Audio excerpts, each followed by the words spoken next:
Hey Rebels, welcome to Blasphemous Nutrition. Consider this podcast your pantry full of clarity, perspective, and the nuance needed to counter the superficial health advice so freely given on the internet. I'm Aimee, the unapologetically candid host of Blasphemous Nutrition and a double-degreed nutritionist with 20 years experience. I'm here to share a more nuanced take on living and eating well to sustain and recover your health. If you found most health advice to be so generic as to be meaningless, or so extreme that it's unrealistic, and you don't mind the occasional F-bomb, you've come to the right place. From dissecting the latest nutrition trends to breaking down published research and sharing my own clinical experiences, I'm on a mission to foster clarity amidst all the confusion and empower you to have the health you need to live a life you love. Now let's get started. Hey, Blasphemous buddies! Welcome back to Blasphemous Nutrition. I'm your host, Aimee, and I'm an inherently outlandish, nebulous outlier.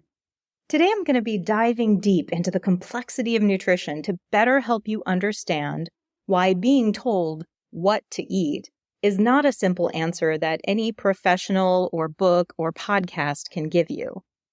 A couple of conversations this week about how our environment impacts our food choices were really poignant conversations with multiple clients this week. And so this episode is dedicated to them, and I'm honored to be able to share some of their insights with you today. Sometimes when someone first comes in to see me, they'll just kind of candidly inform me they just need to know what to eat. Like, just tell me what to eat, give me a menu plan, because everything that they've been trying hasn't been working. Most nutrition advice insists upon staying at this tip of the iceberg and really neglects a whole lot of shit that sits below the surface of that question. So today I'm going to dive into the icy waters and report to you on several of the things that we often do not even get a chance to address when we stay focused on what to eat, and how much that impacts whether or not you are able to implement and benefit from the correct answer to that question. All right, let's go.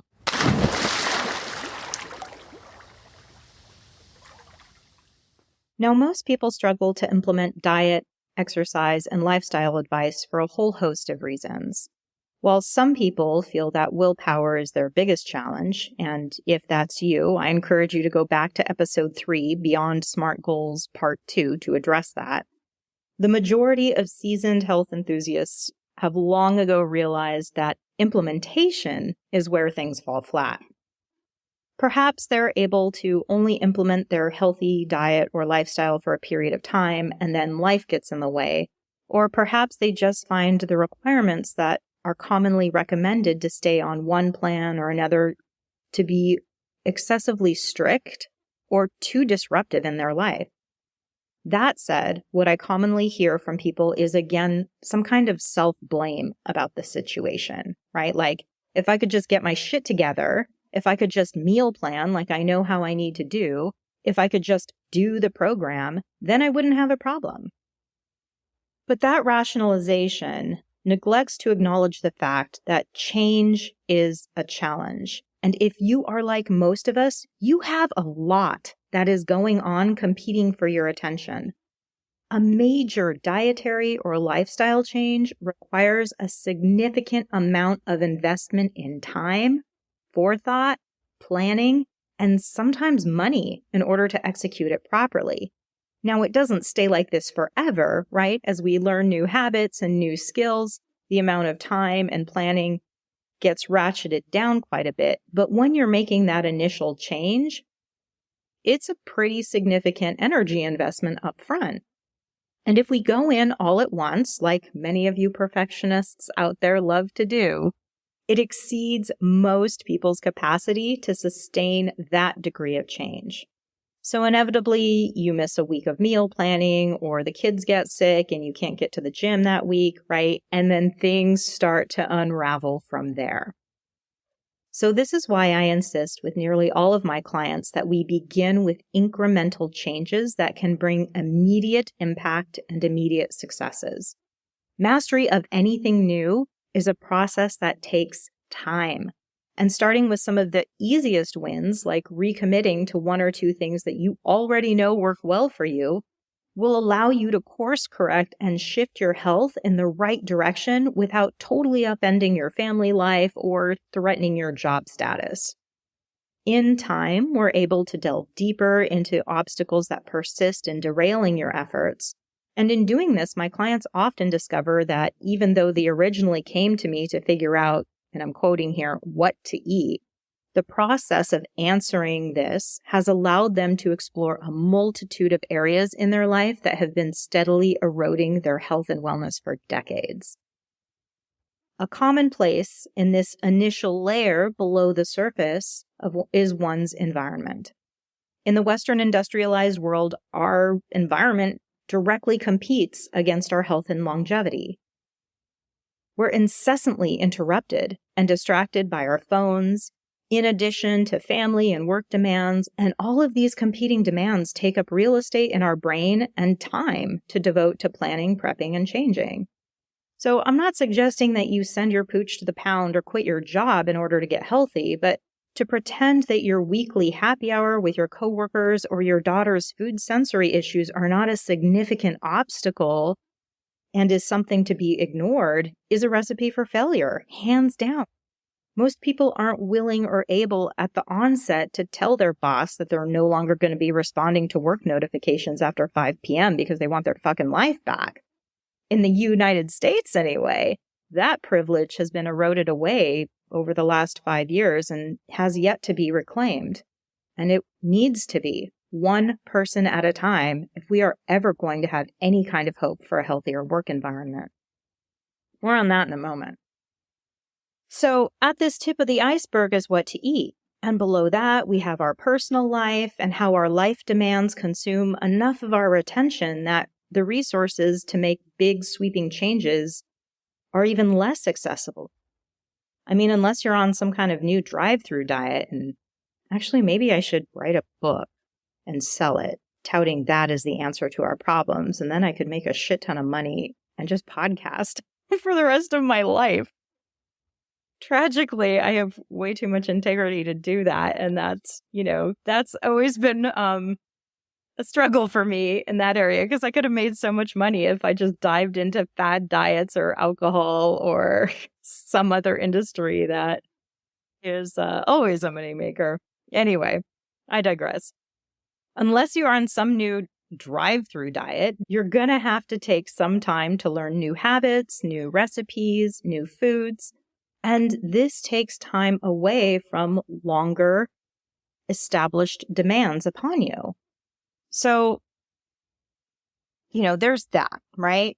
And so if we dive even deeper and we look at our entire cultural environment and how it impacts what to eat, I mean, this is where things get pretty dark, right? No, we're getting down there. So I was having a conversation with a friend who happens to be a client about how the food culture in much of Europe is very different than what we're accustomed to in North America and the UK. Now, America, always intent on outdoing her neighbors, still leads the way in terms of the pervasiveness of marketing and ubiquitous cues in our environment to always be snacking. I mean, why the hell do we need to peruse through a whole aisle of junk food on our way to the cashier at an office supply store? Like, we have so many overt cues pushing food, but never vegetables, on billboards, commercials, clothing, cashiers, and vending machines everywhere. And many of us simply no longer have regular experiences of hunger.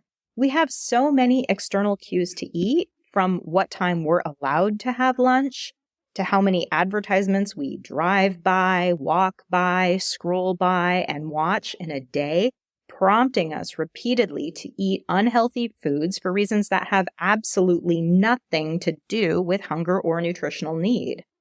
By the time we exit elementary school, many of us are out of touch with our innate hunger and satiety cues, and if we stay focused on everything but our health, we won't hold on to our health for much longer than our 10th high school reunion.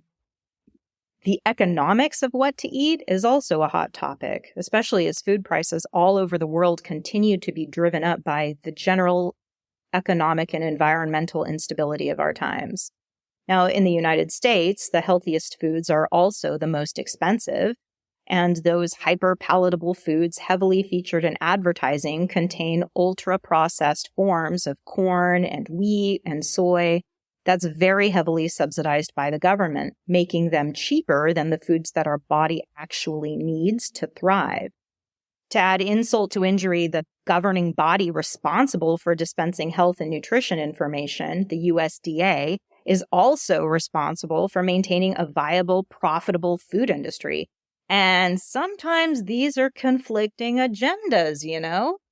So one of the ways this shows up is we have a subsidized nutrition program that permits soda to be purchased with food stamps, resulting in Coca-Cola receiving significant profits from government-subsidized food stamp programs. I mean, that's your fucking tax dollars at work, people. When milk is more expensive than soda, and a family-sized bag of potato chips is cheaper than unprocessed vegetables, it's really easy to see how those living near or below the poverty line struggle even earlier and more severely with obesity and diabetes and heart disease. Now, this situation is, of course, way more complex than the current foods that they can afford. But again, the point here is that the desire to eat healthfully requires a great deal of persistent pushback against the pervasive environment of our times. In most of the industrialized world, we have this encroachment of marketing and advertising, coupled with increasing workloads and commutes and stress, and all of this pushes against our ability to access healthy foods and maintain a healthy diet. If you're just going about your business and living your life, you are unknowingly skipping down this yellow brick road of multi-organ chronic disease. It's just the inevitable outcome of not paying attention to your health before you need to. Like, we no longer have the luxury of ignoring it because it's becoming a big-ass issue earlier and earlier in our lifespans, and the nature of our environment is completely preventing us from keeping our health into our elder years.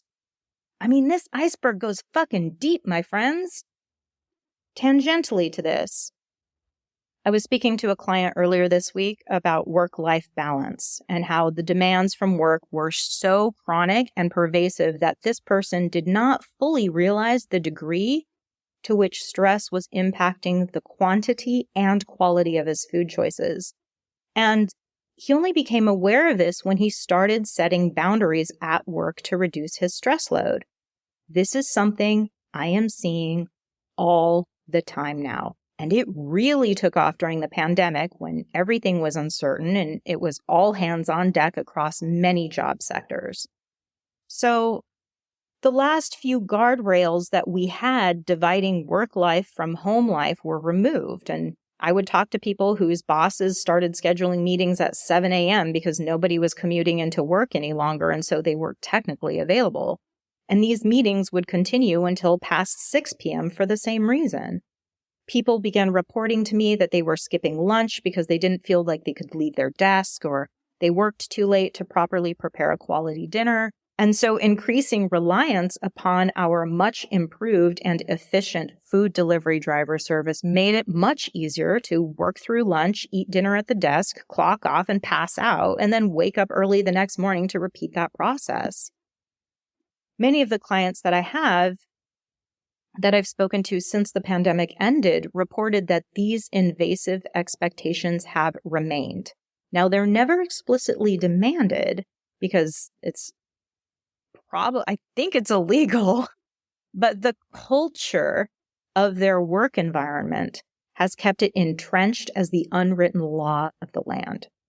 Those who take time to go dine with their family or go to the gym do not do as well in performance reviews. They receive social pressure from coworkers to stay alongside them. Or if they do take that time, they're met with such a backlog of emails and Slack notifications when they get back to their desk that they feel it's just less painful to stay put and work through their meals.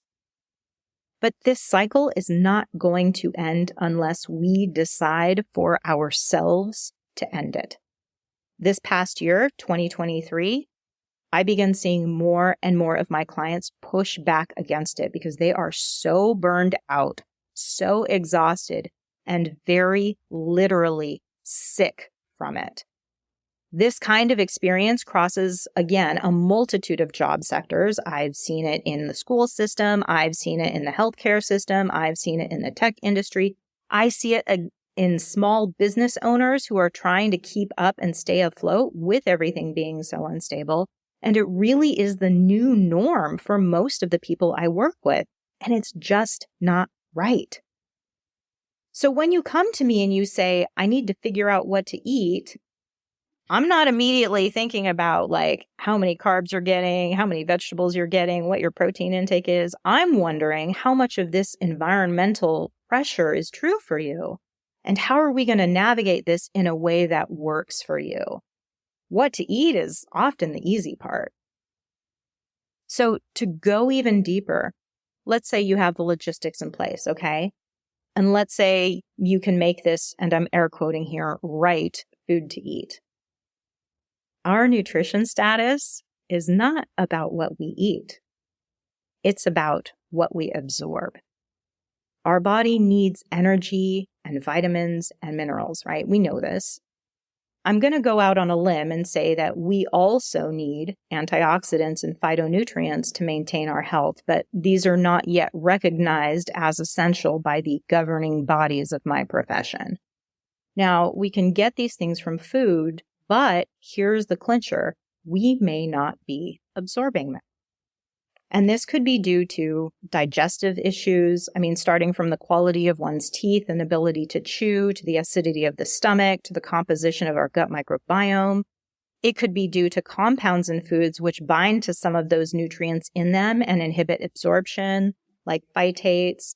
It could be the exact nature of the nutrient we're ingesting. So, for instance, omega-3 fatty acids from seafood is much better absorbed than omega-3 fatty acids from plant foods like flax and walnut. Also, the heme form of iron found in animal foods is better absorbed than the non-heme iron found in plant foods. So the nature of the nutrient that we're ingesting does make a difference. And this is particularly relevant because of how much of the food supply, again, particularly in the United States, is fortified with vitamins and minerals. The vitamins and minerals found in supplements or in fortified foods may not be as well absorbed as something that you would find in a food that was not fortified with a lab-created vitamin or mineral. Additionally, there are genetic SNPs, which are genetic variances that impact one's ability to absorb nutrients from food or supplements or can increase the demand of a nutrient. And to make it even more complex, to dive even deeper, genetic SNPs are influenced by the environment. Now, one of the most well-known genetic SNPs is the MTHFR gene. There are variations of this gene, and some people call them mutations, and that is an incorrect terminology. It is not a mutation, it's a variance. And I'm going to reel myself back before I go down a rabbit hole and get really bitchy. Hold on a moment. Okay, so we have these genetic SNPs, these genetic variances, and the most commonly known one is the MTHFR gene. And certain variances of this gene impact one's need for folate and can impact folate absorption, okay? So just because you have a genetic variance that reduces your body's ability to absorb folate does not mean that you actually need more folate. The way it's described is turned on or turned off. They are either expressing themselves or they're not expressing themselves. And depending on what status it is, determines whether or not your folate needs are higher. So, we've just gone 3 levels deeper here. And so you have these nutrients that your body needs, and then you have to be able to absorb them. And how well you absorb them depends upon a multitude of factors, such as digestive status, such as genetics. And your genetics is not a static thing. Some of these genes are in flux. they get turned on, they get turned off, right? And so one's nutrient needs are also in flux. Additionally, the overall quality of one's life, such as living a high-stress lifestyle, actually inhibits the body's ability to properly digest and assimilate food. So this is why someone can be eating a very healthy diet and still not see the results they expect. Or, in the case of digestive-rooted issues, why someone may find it impossible to eat what they need to eat to feel healthy or what they believe is healthy for them because it makes them feel sick. If you can't digest vegetables, if those foods give you pain, it's going to be really hard to get the nutrients you need, even though these are technically healthy foods, right? But then some wacky doctor is going to come out with some crackpot theory that plants are trying to murder you, and no one else seems to have an answer for why salads make you double over in pain, so you think, I don't know, maybe he's onto something. But I assure you, he's taking a sand-sized grain of truth and turning it into Mount Vesuvius. This is actually way more complicated than that. That's a topic for another time. When it comes to even our healthy foods, the vitamins, the minerals, the antioxidants that were present in these foods are actually less now than they were 2 generations ago. So the healthy foods that we're eating are less nutrient dense than they used to be, and we probably need to eat even more of them to get the same benefit our grandparents and great-grandparents did. This is largely due to monocropping, lack of healthy soil, topsoil erosion, as well as the increase of carbon dioxide in the environment, which surprisingly actually impacts the mineral content of our food, iron, zinc, and magnesium in particular. So you can be eating a whole foods diet, but still fall short in essential nutrients. Addressing this requires knowing things that we do not know. Full stop.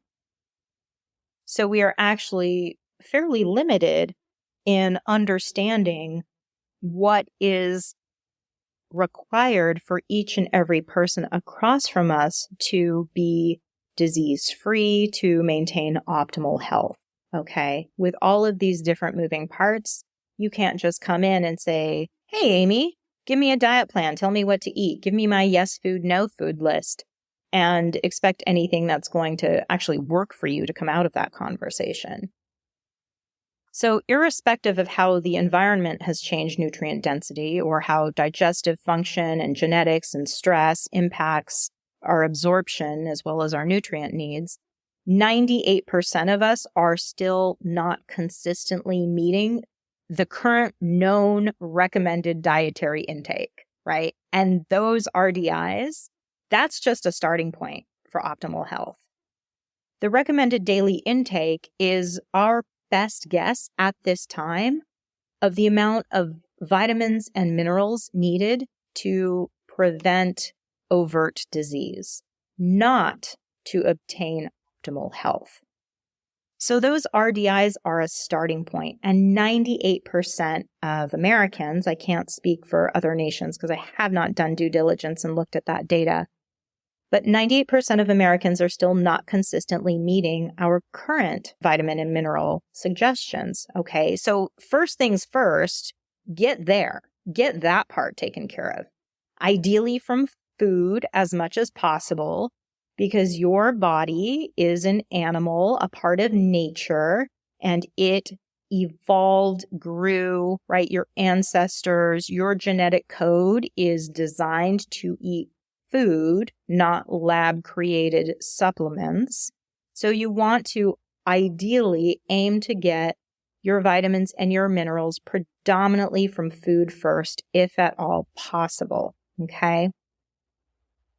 And then if there are still problems, all of the things that I just talked about are places we can go looking. That said, my confidence that our current knowledge base on what optimal nutrient needs are and how well any of the existing genetic testing can determine what you actually need or how much of it is not very high. This is too new.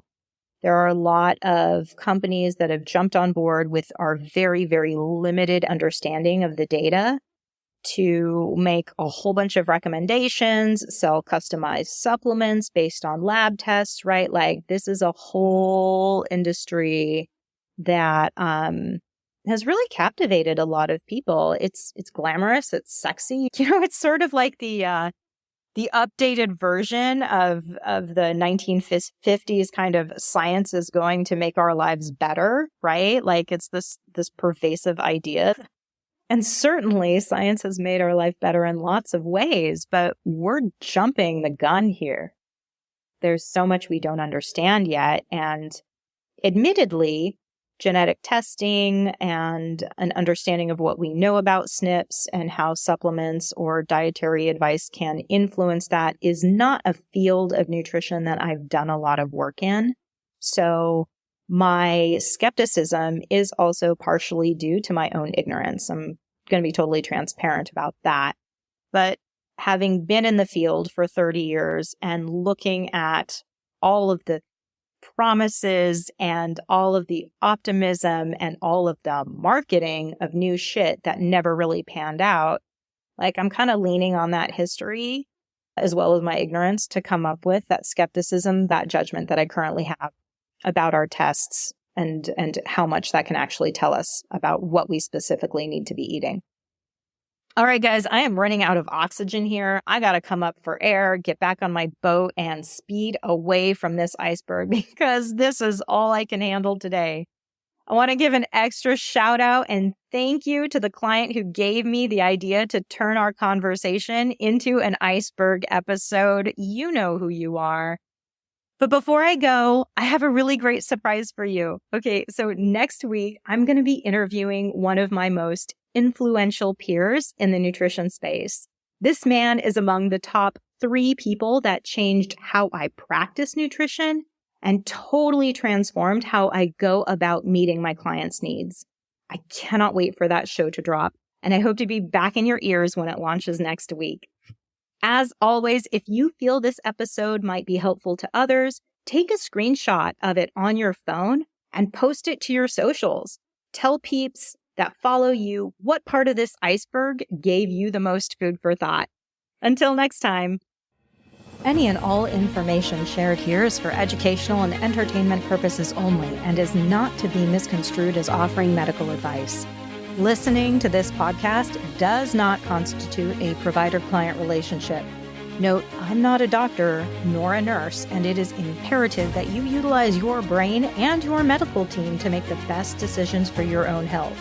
The use of information on this podcast or materials linked to this podcast are at the user's own risk. No information nor resources provided are intended to be a substitute for professional medical advice, diagnosis, or treatment. Be a smart human and do not disregard or postpone obtaining medical advice for any medical condition you may have. Seek the assistance of your healthcare team for any such conditions and always do so before making any changes to your medical, nutrition, or health plan. If you have found some nuggets of wisdom, make sure to subscribe, rate, and share Blasphemous Nutrition with those you care about. As you navigate the labyrinth of health advice out there, remember, health is a journey, not a dietary dictatorship. Stay skeptical, stay daring, and challenge the norms that no longer serve you. If you've got burning questions or want to share your own flavor of rebellion, slide into my DMs. Your stories fuel me, and I love hearing them. Thanks again for tuning into Blasphemous Nutrition. Until next time, this is Aimee signing off, reminding you that truth is nuanced, and any dish can be made better with a little bit of sass.